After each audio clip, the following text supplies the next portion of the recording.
Pusingan yang cuba dilakukan Romel Morales. Yes! Oh! Gol!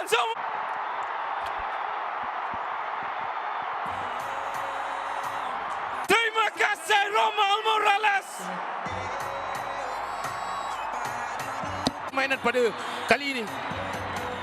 Oh la la, Romel Morales di sebuah leg 20 perlawanan awal. Dan ini adalah momen yang kita mahukan. Bermain dengan jiwa, sepenuh jiwa dan raga anda. Dan akhirnya 3-1 mata yang diidamkan sudah cukup untuk dibawa. Well, it's been a couple of months, and yep, it's safe. We can say that Harimau Malaysia will return this. In fact, this coming weekend, they've already taken off for Oman, having assembled together already. They played a behind closed doors friendly against Nepal, which apparently went really, really well. It's clearly behind closed doors, so there's no footage.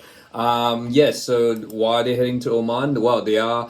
Of course, we continue that great story, the fantastic story from last year, which is Malaysia's start to the 2026 World Cup qualifying campaign. Of course, they had that amazing comeback against Kyrgyzstan in Bukit Jalil, which could very well be hosting the Commonwealth Games in 2 years' time, if rumors are to be believed. Of course, if you recall, they came back and won 4-3. Hint of things to come. They went to Chinese Taipei, won 1-0, and they're sitting top of their qualifying group. Look, it's a long, long way to the USA, Canada, and Mexico World Cup, but it's the best thing that's ever happened. And of course, that feel-good factor has sort of continued. I mean, did we play Jordan or Bahrain? Oh, right, yes. But we did draw 3-3 with South Korea. The mighty South Korea. Look, that side is, one of the best teams of the world. They've got so much talented players. All those, Son Heung-min, he plays for Tottenham. Hwang, he plays for Wolves. He plays in the Premier League. Kim, he plays for Bayern. Yeah, I mean, what a great result. 3-3. I mean, we took the lead didn't we take the lead at one stage and they came back? Yeah, what a side. Don't mention that Jurgen Klinsmann can't really coach anymore, but yeah. All seriousness aside, yeah, look, I mean, let's talk seriously. Like, Asian Cup, obviously, I think in retrospect was Malaysia was placed in an incredibly tough group. Probably the toughest group at the Asian Cup, in my opinion, because you had South Korea, who were, one of the top nations. You had Bahrain, who were really good. Jordan made the final, ultimately beat South Korea. And yeah, Malaysia were all, having not qualified properly in many years. This was always going to be a tough ask, but getting that result against Korea, we certainly did improve, like Bahrain and all that. So against Bahrain, I mean, after the naivety against Jordan, we definitely improved. And yeah, I mean, we can certainly hold our head. Oman are going to be interesting. They did pretty well at this Asian Cup, very respectable. Didn't quite make the second round, but yeah, they only conceded one goal. They had a couple of draws against, admittedly, it was a very tight group, that one, apart from Saudi Arabia, Thailand, and Kyrgyzstan. A lot of their players are based in Oman, so not a whole lot of knowledge about these players, apart from the Asian Cup that was recently competed at Qatar.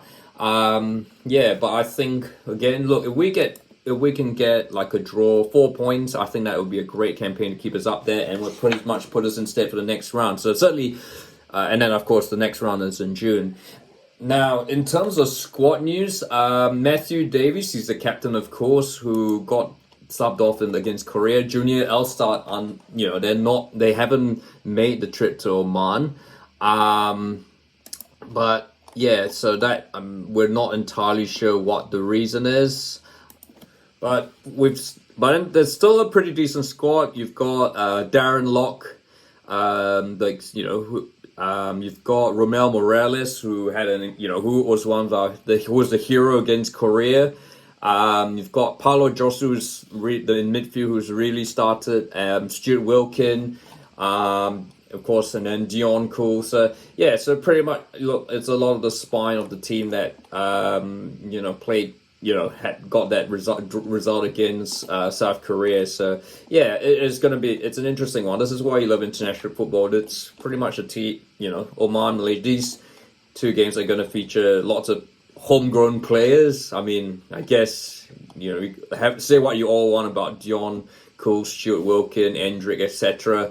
Naturalized players, but yeah, a lot of them do suddenly play their football in Malaysia. Of course, we've had a bit of the the Malaysian Premier League, Super League, and all that. So yeah, so well in your seat. So the players should be pretty much well informed. So yeah, look, I mean, Oman is ranked quite a lot, like 60 odd places, but nevertheless, I think we, with the way the team is going, it's quite an exciting time.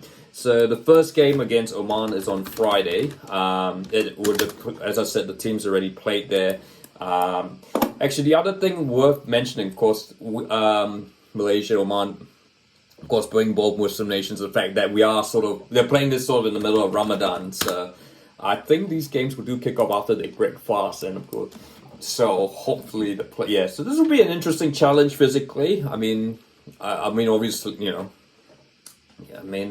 think this would be the first experience for Kim Pong-on with these dealing with a lot of these players who are Muslim and would have had to break fast. But I mean, certainly it's going to be a challenge for both sides, Oman and Malaysia. Of course, many will feature predominantly Muslim sides who are going to be breaking their fast.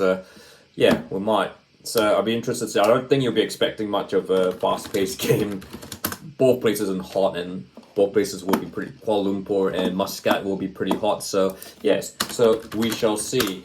But yes, I think we could get the 4 points, and that would be truly marvelous. But yes, I'd like to hear your thoughts. Is the wave around Harimau Malaysia?